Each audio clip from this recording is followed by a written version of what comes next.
na de Christiana Atsu Asamoah Gyan tumi be ne kita wa o pese o pamo amanfo efiri Christiana Atsu 1 week ase abusha ye nwe ma Asamoah Gyan eye blasters ye ex captain what you say eye brante bi a ne okọ Twitter de a Bongo ideas on that way and a brante no Facebook dia and ko sa AdwenepaHene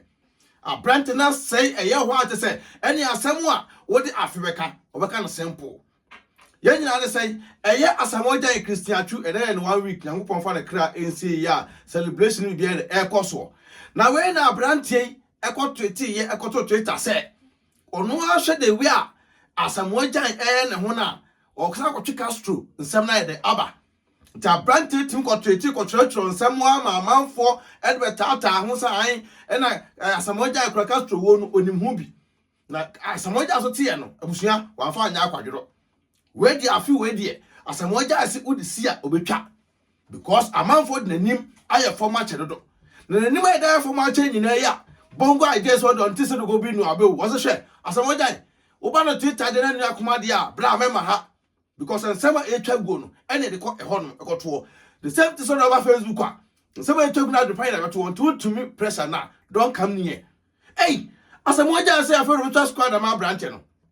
Asamoah Gyan say we twa squad am no na Asamoah Gyan kan ya timi trotro ya akoka say ai sa branch na hwe ye na ena eye e cancer Christiana Atsu 1 week ni so siwa obama emra ennadi emra ne say wan ga so de ne kokotu o so man squad abono ba Asamoah Gyan uye obi a sabio Ghana wagidin meme AdwenepaHene me ka kirew se wo so bi tro asemfa ho obi tro article fa ho Asamoah Gyan na article na bi tro fa ho no hwe na se ne wadune emfa bla out say penalty o say ni nyina chi wo ta fo bi an court na we se nipa ne aka Asamoah waka no se sia ya manfo se fa abraze ne court ba wonim se court wo na wo ba threaten no e se woni ne no na court wo ba wi ni bra Asamoah woni Bongo ideas court wo hwan na ba wi ni case no e Bongo ideas ma conclude wo hai because sabi so bi transfer fa ho na do famra kwa so ye me threaten o media no so Asamoah Gyan wo ye panyini sa threat na mo ya na mo threaten ni pa no enye me kan credit a kirew because ena Christiana Atsu wo Asamoah Gyan wotimi mpamo abrante ne free Christiana Atsu yi ase wotimi mpamo no emfiri wono because Christiana Atsu obi a wo ho kwan so wetimo ba 1 week na se nta Asamoah Gyan sa wo mra bi be di abrante na fa ne fa sa amra kwan no so na Gyan sa threat no won sa wanga sa ba threat abrante no ewie na wo delete wo post no won sura na wo delete Asamoah Gyan won sura ana na wo delete post no asem na wa trato no ewo mu ana apie ana wa trato ono so tewo wa ye jata e o Twitter ho no utwimu tan o twa abo Bongo ideas de won fa ho ni agrokra nsema brother ne church no anu eden what you say na me ameka church say ewiase ete no so onim say sa adebo na se wontumi a don't go near there menko ho nti bra Asamoah so ne wa Asamoah enye Christiana Atsu ayi ase na wo beka kire ne say ma o ma ho e ho de o ho kwa so beba because Christiana Atsu when you are down for us or your bush and you crumple now, what means is a branch and all. Christiana Atsu a Ghana for you now, there. Yen never mind, where Ghana for you now, dear. You never mind any drive call ye. I feel a man for a canon and a year no plan you or no problem, or no say, and send baby. I say Ghana penny for us so more. Yabaya a year come on. And then some look I say 1 week here cost you. 1 week cost a football and say cuckoo down for what you said. Sule Muntale mo bin se wo Asamoah Gyan ye what you say I can't oseko form just like kukuda for day John Penti mu nyina twetwa ho ahia efe se mu nyina makotwa ho ahia but Asamoah Gyan kwa de also the Bongo ideas obeba no squad abono Asamoah Gyan sa asem na kan no ta kan bia abrante no trust and phone for an no so trust me for ho a asema enim de bia mkasa asema enim no social media ema because obebi a wotia wo ya ade no obi nyina hobi sa pie kwa de bia bia wo koya ade no obi na de pie na ba social media sa na tie time ya Asamoah Gyan me ka kire say boy no timi season say o ma 1 week no bia Bongo ideas obi amonka je say won ko no sun ko sum onko kanche ye nua bema Atsu sabi ni sunsun ne saman say Atsu 1 week ma ba say bi because boy na ngasa no tam na Atsu incidents nsi ye na no de ne kokodu Bongo ideas why sa AdwenepaHene pepe kudu kita na no e de pa no ba church say bam say the way earthquake ni ye ne pa de onya sure say Christiana Atsu ti ase Sana akwanwa chiro to say bamu. Was a Ghana for forget it because already we are dying ebubugu. The way I dying na abrofunu ni power to mon kana kore. Abrante the kai so en no ni nansa. Na jibe bia say eh ade ye no be me oti ase. Ebi mu say ye hu ni mpaboa, ebi mu say hu na taade, ebi mu say hu ni boxer shorts. Enye Ghana for aka mu say dan tim bubugu amanfo so a. Ye ko hu obi boxer shorts na vrongo. E ko hu ni mpaboa wo wa, e ko hu na taade wo ha, e ko hu no watch wo ha. Na minim da. Ghana for nko a ene nim saa de ma no. Na we ni nyina chi no ene wo ho na abrofo no. Ewe mu atwe busuafo ene busuafo no tena ase kasa wieye. Se de fofi anto ata. Modehye no waye nyamedea. Nti ese de beto abonten na obi aso hu de we sitie. Ewe we na afre news yi ba se Christiana Atsu che se waye nyamedea areho sem atese o man Ghana mu a enya asem kuma.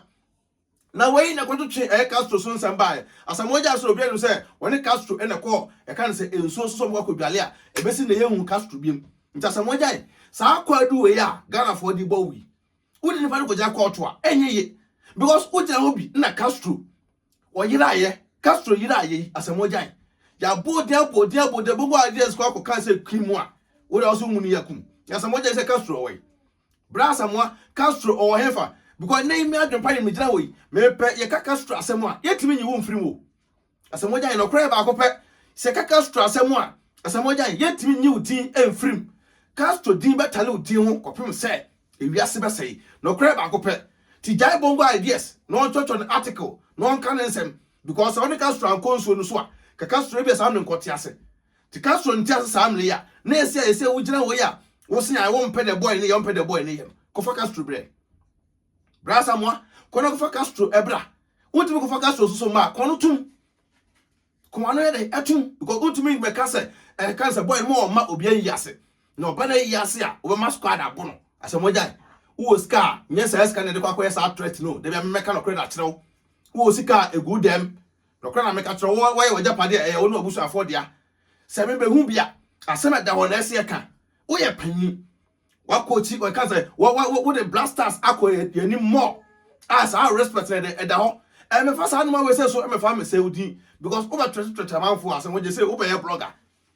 Asamoah ja ni pa ba ko ye footballer we a musician is a person what's have a blogger and I say bra Asamoah ye to ye boase na Christiana Atsu na ye mompa ye say ye pe no krabe come on na munya sa anto kwan ketenkete sa threat na mo threat boys no and as from back mo so allowed to social media so the Bongo ideas there o ye adwuma o kan sem ansem na o kan no e wo wa na wo sa de tie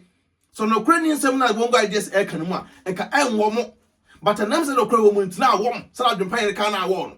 sa pepe na tie ti Bongo ideas mo kan just adwempan ne dem se me tia no wanye no chocho no article upon articles what ya say na enu e ma no Nyankopon gusu no onhira no Asamoah ja usu Nyankopon gusu no onhira wo na onto nkwanam na nwuma obi Ghana na youth na bi eye no bomodene na nwuma enkoso sa na da bia ye pe no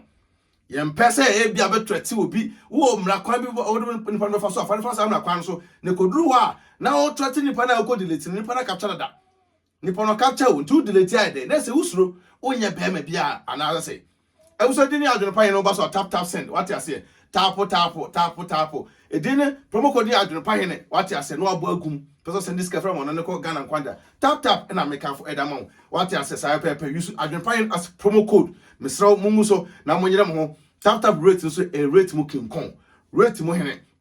say pepe make for devour organic skincare product so I the edamon device so e UK obebo am skin color no atoso na ha what you say no make for devour pills so edamon sa okowa dia benya ya AdwenepaHene na say BeckyTv simple as ABCD ubenya discount kama madam ase bi do besi ya na video ya ebeto aso yi video a ye nua bai US me soto boase na tie video no mu yi na contact ye nua ba no na o ta buruchire na o te Ghana na o pe business a good what you say I bet mama say bi o ye die enko sha amnem na be pie dia contact ye nua ba no straight away from here now so on ton boase won chire mu yi so that be ya so ba beka esikafo eku ho me do be say Nyankopon ya adoma e be say share bi video ni si no anteme nka bi ma e do si peace out me na net say me gidi se rade adom ho ye pa che fem dan na US na no na ene de mabase me be can digital marketing business as much share me community na side business here or anything you need to be successful you choose the running on a global base yes if you are seeing pe biye bi wo mbi Now our organizers are doing very well. Me, my massive results about this business. And don't see, and I'm saying no, me and standing my waist.